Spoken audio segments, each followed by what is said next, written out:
गए हैं। अभी भी एक एक एक मेकर को एक ऐसी फिल्म बनानी पड़ती है जिसके ऊपर कंट्रोवर्सी खड़ी हो गई है। कई बड़े बड़े प्रमोशन नहीं करने दे रहे हैं और मुझे हैरानी है उन बड़े बड़े जो सो कॉल्ड प्रमोट करते हैं अपने शो में पिक्चरों को, वो इनको नहीं करने दे रहा है। ये मुझे अंदर की बात बताई गई है। विवेक अग्निहोत्री ने खुद भी कहा है। और एक हैरानी की बात मैं कहना चाहूँगा, शेयर करना चाहूँगा, क्योंकि मैं उस डायरेक्टर को जानता हूँ, मेरे इंस्टीट्यूट से ही है, कश्मीरी पंडित खुद है। उनकी पत्नी का मैंने रिव्यू पढ़ा, मुझे हैरानी हुई कि क्या सोचकर आप कर रहे हैं। आपको समझ में नहीं आ रही कि ये सच हर शख्स तक पहुंचना चाहिए। तो मुझे हैरानी है कि भाई ये क्यों नहीं इसको, और इसलिए ये खुशी है कि आगे आप कह रहे हैं कि भाई ये कौन बोल रहा है, कौन है ये माइक है? ओके, चलिए, तो आई एम सॉरी। तो मैं ये कह रहा था कि you have to understand that this news has to reach every, और टैक्स फ्री हो रहा है। मुझे बताया गया कि लोग टैक्स फ्री कर रहे हैं। स्टेट ने, कुछ स्टेट्स ने कर भी दिया है। मैं चाहूँगा पूरे हिंदुस्तान में टैक्स फ्री करिए, इस फिल्म को प्रमोट करिए। अगर ये बड़े बड़े प्रमोटर्स प्रमोट नहीं करते, एक बड़े बड़े हमारे इंडस्ट्री में लोग पता नहीं क्यों अपने आप को भारत से अलग प्रूव करते। अगर ये भारतवासियों का दुख आपको समझ में नहीं आ रहा है तो आप हमारे देश के वासी नहीं हैं। अगर उनमें से भी ये लोग प्रमोट नहीं करते तो इस फिल्म को पब्लिक प्रमोट करेगी, जैसे मैं आज बोल रहा हूँ। जीत गए हैं। अभी भी एक मेकर को एक ऐसी फिल्म बनानी पड़ती है जिसके ऊपर कंट्रोवर्सी खड़ी हो गई है। कई बड़े बड़े प्रमोशन नहीं करने दे रहे हैं और मुझे हैरानी है उन बड़े बड़े जो सो कॉल्ड प्रमोट करते हैं अपने शो में पिक्चरों को, वो इनको नहीं करने दे रहा है। ये मुझे अंदर की बात बताई गई है। विवेक अग्निहोत्री ने खुद भी कहा है। और एक हैरानी की बात मैं कहना चाहूँगा, शेयर करना चाहूँगा, क्योंकि मैं उस डायरेक्टर को जानता हूँ, मेरे इंस्टीट्यूट से ही है, कश्मीरी पंडित खुद है। उनकी पत्नी का मैंने रिव्यू पढ़ा, मुझे हैरानी हुई कि क्या सोचकर आप कर रहे हैं। आपको समझ में नहीं आ रही कि ये सच हर शख्स तक पहुंचना चाहिए। तो मुझे हैरानी है कि भाई ये क्यों नहीं इसको, और इसलिए ये खुशी है कि आगे आप कह रहे हैं कि भाई ये कौन बोल रहा है, कौन है ये माइक है? ओके, चलिए, तो आई एम सॉरी। तो मैं ये कह रहा था कि you have to understand that this news has to reach every, और टैक्स फ्री हो रहा है। मुझे बताया गया कि लोग टैक्स फ्री कर रहे हैं। स्टेट ने, कुछ स्टेट्स ने कर भी दिया है। मैं चाहूँगा पूरे हिंदुस्तान में टैक्स फ्री करिए, इस फिल्म को प्रमोट करिए। अगर ये बड़े बड़े प्रमोटर्स प्रमोट नहीं करते, एक बड़े बड़े हमारे इंडस्ट्री में लोग पता नहीं क्यों अपने आप को भारत से अलग प्रूव करते। अगर ये भारतवासियों का दुख आपको समझ में नहीं आ रहा है तो आप हमारे देश के वासी नहीं हैं।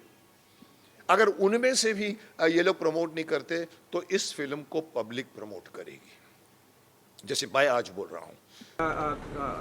कपिल शर्मा ने ऐसा कहा गया कि मना किया था ये मूवी को प्रमोट करने के लिए, तो उनके बारे में क्या कहना है? ऐसे अफवाहें आ रही थी कि इस मूवी को शो पे नहीं और कोई देखा आपने इनकी झूठी तारीफें, इतनी गंदी गंदी मीडियोकर फिल्में बनाते हैं, एक दूसरे की कैसी तारीफें करते हैं, लेकिन इस फिल्म में उनके भी पाप धुल गए हैं जो ये गंदे काम करते हैं, जिन्होंने बॉलीवुड को वुड बना के रखा, उनके भी पाप धुल गए हैं। इससे हमारी फिल्म इंडस्ट्री को पूरे विश्व में इज्जत मिलेगी, समझे आप? ये इतनी अच्छी फिल्म है और ये ऑस्कर में जानी चाहिए। जैसे जूस की जो नरसंहार हुआ था, होलोकास्ट हुआ था, उस तरह से जो कश्मीरी पंडितों का मास मर्डर्स हुए हैं जिसकी कोई बात नहीं करता है, उसको पूरा जब दुनिया देखेगी तो उनको पता चलेगा कि कैसे हिंदू वर्ल्ड में माइनॉरिटी है। फिल्म जब हम 300-400 लोग एक साथ बैठ के देखते हैं तो एक साथ हंसते हैं, एक साथ रोते हैं, एक साथ उठ के चले जाते हैं। तो ये कल्चर जो है वो इंसान को जोड़ता है। अब एक बहुत बड़ी समस्या ये हो गई कि कश्मीर में आज कल्चर के नाम पे कुछ बचा नहीं है, एक मोनोटोनिक चीज है, कोई डाइवर्सिटी। कश्मीर इतना डाइवर्स था, भारत से जगह जगह से, केरला से, बंगाल से, सब जगह से लोग वहां गए थे और वहां रिसर्च करके सब अल्टीमेटली पंडित, जिनको आज बोलते हैं पंडित मतलब the highest intellectuals and the scholars of a subject, तो वहां पे पंडितों का एक समूह बना और वो इंडिया का जितना भी रिसर्च है 90% से ज्यादा जो इंडिया का रिसर्च है सारा वहां हुआ। इतनी डाइवर्सिटी थी। आज डाइवर्सिटी नहीं है, जीरो डाइवर्सिटी है। वहाँ म्यूज़िक नहीं है, आर्ट नहीं है, लिटरेचर नहीं, खाने में डाइवर्सिटी नहीं है। मैंने खाने के बारे में एक ट्वीट किया था, मैं वेजिटेरियन हूँ तो नहीं मिल रहा था, तो मैंने कहा भाई अब नया जो कश्मीर बन रहा है इसमें वेजिटेरियन खाना भी मिलना चाहिए, तो उन्होंने फतवा इशू कर दिया मेरे नाम पे। उन्होंने कहा आप कौन होते हैं हमारे खाने के बारे में बोलने वाले, और अल्टीमेटली 20-30 सिक्योरिटी के साथ हमें कश्मीर से वापस आना पड़ा। तो ना डाइवर्सिटी है, कुछ भी नहीं है। ये जो फिल्म है जैसा आप सोच रहे होंगे शायद वैसी ना निकले, क्योंकि ये फिल्म एक बहुत ही अलग तरह के थॉट की है, और ये इस बात पे एम्फेसिस देती है कि आप आपसी मतभेदों के साथ रह सकते हैं, आप झगड़ा करके मारपीट करके भी साथ में रह सकते हैं। कितने लोग हैं पड़ोसियों के झगड़े हो जाते हैं। आप दिल्ली में तो मैं रहता था तो 24 घंटे में देखता था ऊपर नीचे फर्स्ट फ्लोर सेकंड फ्लोर में बरसाती वालों का ग्राउंड फ्लोर से झगड़ा होता, फिर 2-4 घंटे के बाद फिर हो जाते थे, फिर साथ में लोहड़ी का त्योहार और कोई साथ में मनाते थे। वो सब क्योंकि फिर साथ में जैसे गाना गाने लगे, अंताक्षरी हुई, एक फिर से दोस्त हो गए। आपकी शादी हुई, मैं चला गया, फिर दोस्त हो गए। लेकिन जब ऐसा कुछ भी नहीं है, सिर्फ एक खालीपन विरावान सा है, और हम लोग भी जो जाते हैं, हम जाते हैं डल लेक पे सेल्फी खींचते हैं, गुलमर्ग में वापस चले आते हैं, हमें कुछ पता चलता नहीं है। यानी डाइवर्सिटी एक बहुत ही देखिए डेंजरस सिचुएशन ये है कि मैं आपको एक छोटा सा किस्सा बताता हूं, उससे आपको सब समझ में आ जाएगा। मैं किसी भी रिलीजन के अगेंस्ट नहीं हूं, क्योंकि मैं खुद ही किसी रिलीजन पे ज़्यादा नहीं मानता। मैं गर्व से एक हिंदू कल्चर, हिंदू फिलॉसफी, क्योंकि बचपन से मैंने देखा है, सीखा है, और वो मुझे जीने का एक सहारा देती है। लेकिन आप क्या प्रैक्टिस करते हैं, क्या नहीं करते हैं, मैं उसकी उतना आदर करता हूँ, मुझे उससे कोई आपत्ति नहीं है। और मैं जानता हूँ कि मुझसे अलग लोग इस दुनिया में रहते हैं।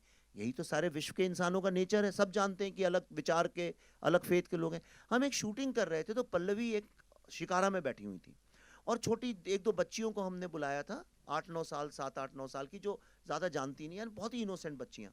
वो पल्लवी के दोनों तरफ बैठी थी। तो हम कैमरा जब शिफ्ट कर रहे थे, उदय जी हमारे डीओपी सर हैं यहाँ पे, और तो वो एक बच्ची, शायद 1 बजा होगा, दोपहर का नमाज का टाइम था, पल्लवी से उसने बोला आप नमाज पढ़ने नहीं जाएंगी? तो पल्लवी ने बोला नहीं, मैं तो नहीं जाऊँगी।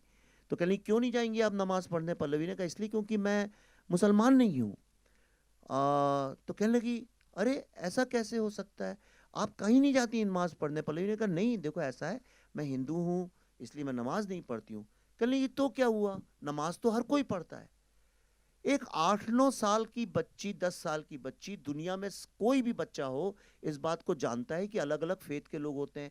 पर कश्मीर में 1990 के बाद जो पैदा हुए हैं लोग, उनको कुछ आइडिया ही नहीं है इस बात का कि दुनिया में डाइवर्सिटी नाम की चीज़ है। इसका भारत और कश्मीर और पाकिस्तान से कुछ लेना देना ही नहीं है। आप एक पूरी की पूरी जनरेशन जो है वो इतनी इग्नोरेंस के साथ बड़ी हो रही है। मेरा जो ड्राइवर था टैक्सी का, वो लाल रंग के जूते पहनता था, तो मैंने उससे एक दिन शूटिंग के दौरान यही पूछा। वो बड़े अजीब से लंबे लंबे रेड बूट्स थे, तो मुझे थोड़ा अजीब भी लगते थे, चमकते हुए लाल। तो मैंने उससे ऐसे ही चिढ़ाते हुए बोला क्यों भाई बड़े अच्छे जूते पहन रखे हैं, कहाँ थाईलैंड से लाए हो, फॉरेन से लाए हो? कहता हाँ। तो मैं सोचा शायद थाईलैंड का नाम लेगा, 20-25 हज़ार रुपए के टिकट में कोई भी चला जाता है आजकल थाईलैंड वगैरह। तो मैंने बोला थाईलैंड से? वो बोला नहीं, दिल्ली से। इंडिया भी नहीं बोला उसने, दिल्ली से। और मैं यकीन से कह सकता हूं, थोड़ी तो मैं भी समझ रखता हूं इंसान की, मैं आपको गारंटी से कह सकता हूं उसने जिस इनोसेंस से बोला था, उसको आइडिया ही नहीं था इस बात का कि वो जो कह रहा है वो गलत है। तो ये जो हमने क्रिएट कर दिया, ये फिल्म यही आपको बताएगी कि क्या होता है जब आप एक सोल को खत्म कर दें, कल्चर को, आर्ट, म्यूजिक, लिटरेचर, आर्किटेक्चर, इन सब चीजों को खत्म कर दें, तो वो किसका लॉस है? क्या वो कश्मीर का लॉस है? क्या वो हिंदू मुस्लिम का लॉस है? क्या वो भारत का लॉस है? या पूरी ह्यूमैनिटी का है? अगर कोई आज सिलिकॉन वैली को जाकर डिस्ट्रॉय कर दे तो किसका लॉस है? वो आपका और हमारा भी तो लॉस है। लेकिन हम तब तक उसको अपना लॉस और डेंजर नहीं समझते जब तक वो गोरेगांव या बोरीवली तक आके वो खड़ा ना हो जाए आपके सामने, या दिल्ली में गुड़गांव या फरीदाबाद तक ना आ जाए।